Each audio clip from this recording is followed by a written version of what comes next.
दाभोलकर हत्या में जब उनकी हत्या होती है उसी दिन दो लोग गिरफ्तार होते हैं और उनके वो अननोन आर्म्स डीलर हैं वो दोनों लोग, और वो अनरिलेटेड केस में, उस केस में नहीं गिरफ्तार होते हैं, दूसरे कोई केस में गिरफ्तार होते हैं।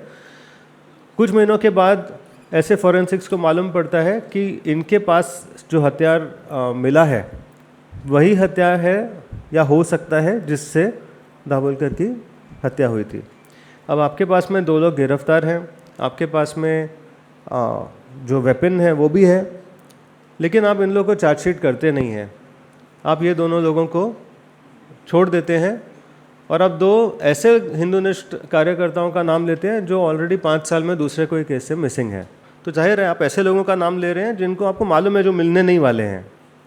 ठीक, अब इनको चार्जशीट भी कर दिया जाता है, लेकिन और 2 साल के बाद में आप दूसरे 2 लोगों का नाम लेते हैं जो ये दो नहीं हैं और बोलते हैं नहीं वो दोनों ने नहीं किया था और ये दोनों ने किया है, क्योंकि अभी ये हमारे हाथ में लगे हैं ना।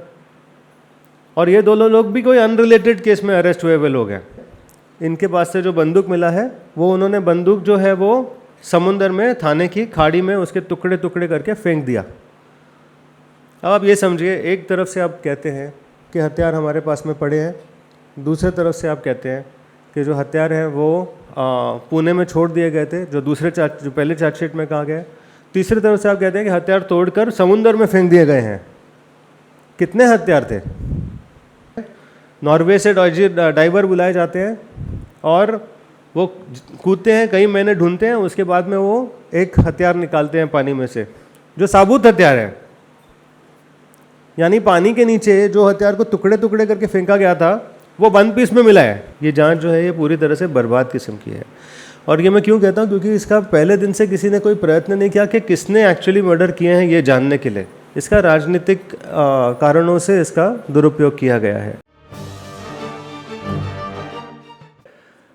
एक वातावरण यहाँ पे ऐसे बनाया गया कि गांधी की हत्या नथुराम गोडसे ने की, ये सब देश की सबसे बड़ी भयंकर घटना थी, लेकिन उसके बाद हमारा संविधान टिका रहा, देश में शांति बनी रही, कुछ भी अलग गलत नहीं हो रहा था। और इस शांति के वातावरण में अचानक दाभोलकर की मर्डर हो गई। अरे कितनी बड़ी भयंकर बात है। फिर पानसरे हो गई, कलबुर्गी गौरी, अरे क्या चल रहा है। तो कोई एक्टर बोलने लगा देश में बड़ा भयंकर वातावरण है, मुझे देश के छोड़ के जाने की इच्छा हो रही है। यही सब हम पढ़ते रहे। अब कहीं पे तो दूसरी साइड भी देखेंगे भाई, तो भाई ये भी तो पूछना पड़ेगा कि कम्युनिस्टों ने कितने को मारा। ये सवाल कभी हम पूछते हैं? ये सवाल मेरी आपसे हाथ जोड़ के विनती है, ये सवाल पूछिए कि कम्युनिस्टों ने भारत में कितने लोगों को मारा, कम्युनिस्ट में इस जग में कितने लोगों को मारा। कम्युनिस्टों ने जो मारी हुई जागतिक संख्या है वो 10 करोड़ से ज़्यादा है। और अब हम भारत में आएंगे, हम वेस्ट बंगाल में क्या हो गया बाजू में रखते हैं, केरला में जो हो रहा है उसे भी बाजू में रखते हैं, हम सिर्फ नक्सलवादियों की बात ले लेते हैं। और नक्सलवादी कोई अलग चीज़ नहीं है, क्षमा करें, नक्सलवादी वही कम्युनिस्ट है। ये एक धोखा है हमारे ऊपर थोपा गया। न कम्युनिस्ट बोलेंगे वो नक्सलवादी है, हम कम्युनिस्ट है, हम अलग है, वो अलग है। आपने कभी ये सुना है कि किसी नक्सल हमले के लिए कोई कम्युनिस्ट शोक सभा लेते हैं, कोई कम्युनिस्ट खड़ा होकर बोलते हैं कि ये गलत चल रहा है? कभी सुना है? वो कभी नहीं कहेंगे। वो कहेंगे हम अलग है, वो अलग है, और कहीं से न कहीं उसी चीज़ों को समर्थन देंगे। नक्सलवादियों ने भारत में जो लोग मारे हैं उनकी संख्या 14,000 से ज़्यादा है। तो एक कंपैरिजन ये है कि आपको 14,000 लोगों की जानें बड़ी नहीं लगती, आपको सिर्फ 4 लोगों की जानें बड़ी लगती है।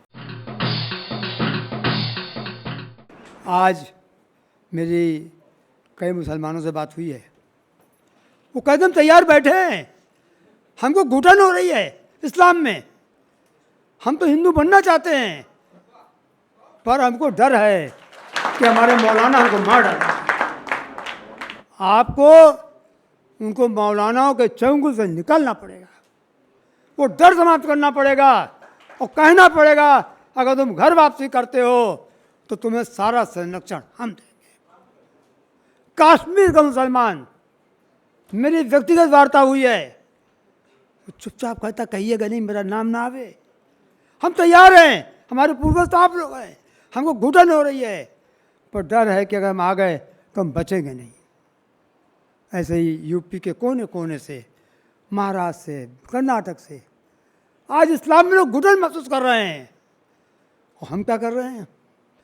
जो घुटन की वजह है हम उसको समाप्त करने जा रहे हैं। क्या नारा दिया? यूनिफॉर्म सिविल कोड बनाओ। अरे भाई, जो आदमी अंधकार की दुनिया में रह रहा है, घुटन महसूस कर रहा है, तिल तिल के मर रहा है, वहाँ के औरतें बच्चों में, जैसे ईरान में हिजाब जलाने की कार्रवाई शुरू हुई, वो यहाँ की महिलाएं भी उसी रूप में जल रही हैं। आप चाहते उसको समाप्त करना? इसीलिए मैं यूनिफॉर्म सिविल कोड का विरोध करता हूँ। यूनिफॉर्म सिविल कोड हिंदू विरोधी होगा। आप उन लोगों को ला देंगे नई रोशनी में जिन्होंने नई रोशनी देखी नहीं है, उन्हें देखना चाहते हैं। हमारा जो संविधान है वो भी कमाल का है, हमारे कानून भी कमाल के हैं। एक छोटा सा एग्जाम्पल आप ले लो। आप किसी को कोई दान देते हैं तो एक गिफ्ट डीड बनता है, दान पत्र बनता है, ठीक है। अगर हिंदू दिए तो वो राइटिंग में होना जरूरी है। मुसलमान ओरल भी, मौखिक रूप से भी दान दे सकता है। मेरे मित्र जो है सब एग्री होंगे यहाँ पर। क्यों भाई? ये मुस्लिम को ये अधिकार क्यों दिया गया? हिंदू क्यों नहीं दे सकता? यानी इतनी विषमताएं हैं कानून में। हिंदुस्तान के पूरे कानून जो ब्रिटिश ज़माने से चलते आ रहे हैं वो जो है कबाड़ खाने में डालने लायक है। एज ए रिस्पॉन्सिबल एडवोकेट मैं बोल रहा हूँ, उसमें कंटेम्प्ट ऑफ कोर्ट नहीं होता है, कोई कंटेम्प्ट ऑफ कोर्ट नहीं होता है, क्योंकि ऐसे कानून की वजह से ही आज इतनी दरार पड़ी हुई है कम्युनिटीज़ के बीच में। नहीं तो कानून अगर अच्छा रहता, प्रभावी रहता, गुनहगारों को इमीडिएट सजा करने का प्रावधान रखता, इन्वेस्टिगेशन के लिए कोई टाइम लिमिट नहीं है, मालूम है। कोई आज एक ऑफेंस हुआ, किसी का मर्डर हुआ, किसी का चीटिंग हुआ, कुछ भी हुआ, पुलिस चाहे तो 25 वर्ष तक इन्वेस्टिगेशन जारी रख सकती है। हमें कानून जो मिला है विरासत में अंग्रेज़ों से, वो एक वेस्टर्नाइज्ड जूरिस्प्रूडेंस के बेसिस पे मिला है, जहाँ पे आपका प्रमाण सिर्फ और सिर्फ अपने मटेरियलिस्टिक एंड गोल्स को प्राधान्यता देता है। कि आपके ओरिजिनल कॉन्स्टिट्यूशन जो है आपको कहीं दिखने को नहीं मिल रहा था 2014-15 के पहले। वो तो मैंने कहीं किसी सीनियर एडवोकेट के पास देख लिया था, तो तब से मेरे को कोशिश करने पर 8 साल के बाद एक कॉपी मिला है। तो ये अवेलेबल भी नहीं करने दे रहे हैं। तो ये सोचिए कि कितनी गहरी विचारधारा है।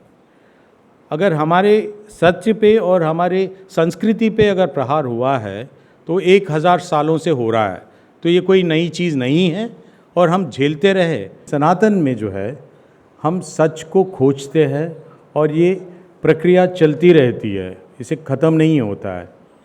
बना वेस्टर्न या फिर दूसरे इम्पोर्टेड वे ऑफ लाइफ या आइडियोलॉजीज़ या थियोक्रेटिक स्टेट्स हो, उससे कंपेयर करेंगे, वहाँ पे उनका किताब एक बार छप गया तो छप गया। आप उसके खिलाफ बोलेंगे तो सर कट सकता है या फिर इंक्विजिशंस हो सकते हैं। लेकिन हमारे यहाँ वो प्रति है ही नहीं है। हमारे यहाँ वाद संवाद चलते रहता है, उसी वाद संवाद से निष्कर्ष निकलते हैं और हम उससे सत्य की ओर अपनी पयन शुरू करते हैं, और जब तक सांस चलती रहती है हम उसी के ओर चलते रहते हैं। सच की जो लड़ाई होती है, जो धर्म की लड़ाई है, हमारे लिए सत्य और धर्म अलग नहीं है। सुप्रीम कोर्ट का भी मोटो हो यतो धर्मस् ततो जयः, ये 11 बार आता है महाभारत में। हम सनातनी हैं, वो रहेंगे। जब तक ये देश रहेगा तो हम लोग रहेंगे और सनातन भी रहेगा।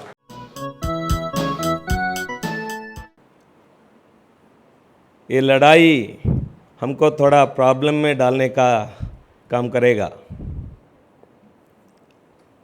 हिंदुत्व का कार्य जो करते हैं उनको अभी दिक्कत है।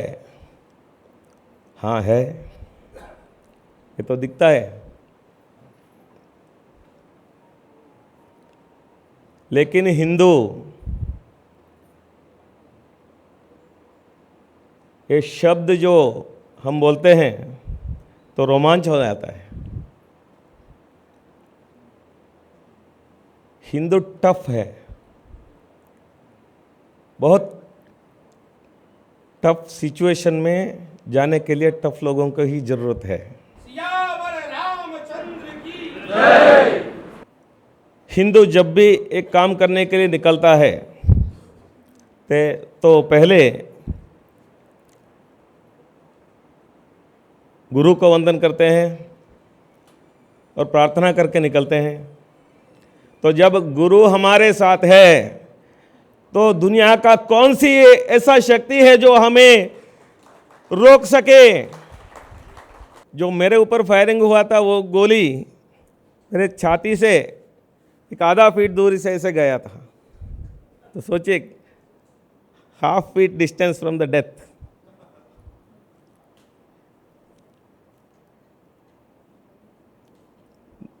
गुरुदेव और भगवान कृष्ण का अनुग्रह से वो गोली जो इधर लगने वाला था वो इधर से गया। That is the power of Sadhana. The legal system and the ecosystem does not allow to remove the word halal from a food packing system. Even if you have the food and safety standards as the ultimate sticker, we are unable to remove the halal system. But we found a system. We found a route. And I want you, everybody in this hall, to follow that route. That is called the consumer rights. In the name of consumer rights, in the name of consumer protection, I approached the government of Karnataka to issue a directive that मैं ग्राहक हूं, मैं एक consumer हूं, मेरे को choice नहीं दिया गया है। जो वेबसाइट में मांस, चिकन, मटन, फिश जो भी बेचते हैं, कंज्यूमर को एक राइट नहीं है, सिर्फ हलाल का स्टिकर है। ये मेरे को कंज्यूमर पे ऊपर अत्याचार हो रहा है, कंज्यूमर को एक इग्नोर किया जा रहा है। 10 रुपए की स्टैंप पेपर पर कंज्यूमर प्रोटेक्शन, कंज्यूमर कोर्ट गया मैं, और यही कंज्यूमर कोर्ट ने डायरेक्शन दिया, all the B2C, business to consumer websites जो मांस बेचते हैं वो सिर्फ हलाल नहीं बेच सकते हैं, वो जटका मांस भी बेचना पड़ेगा, वरना ये कंज्यूमर राइट्स का उल्लंघन है करके एक नोटिस जारी किया। इसी नोटिस के आधार पर हमने सब वेबसाइट्स को जो मांस सेल करते हैं उनको नोटिस दिया। राजनीति के भरोसे मत रहना कि कोई राजनेता या राजनीतिक दल आपके इस राष्ट्र को हिंदू राष्ट्र बना देगा। इसके लिए प्रत्येक हिंदू को जागना पड़ेगा। यदि इस देश के लिए, इस राष्ट्र के लिए और इस हिंदू के लिए, हिंदुओं को एकजुट करने के लिए यदि लेश मात्र भी अगर इस यज्ञ में एक छोटी सी भी आहुति अगर मेरे द्वारा लगती है तो मैं अपना जीवन देने के लिए तैयार हूं। इस महायज्ञ में हर परिवार से एक आहुति लगनी चाहिए। उसको दृढ़ संकल्पित होना पड़ेगा कि मैं और मेरा परिवार भी इस हिंदू राष्ट्र को बनाने के लिए अपनी तरफ से कृत संकल्प हूं। यदि हर एक परिवार से हमने सोच लिया तो निश्चित रूप से ये देश हिंदू राष्ट्र होगा। जय हिंदू, जय भारत।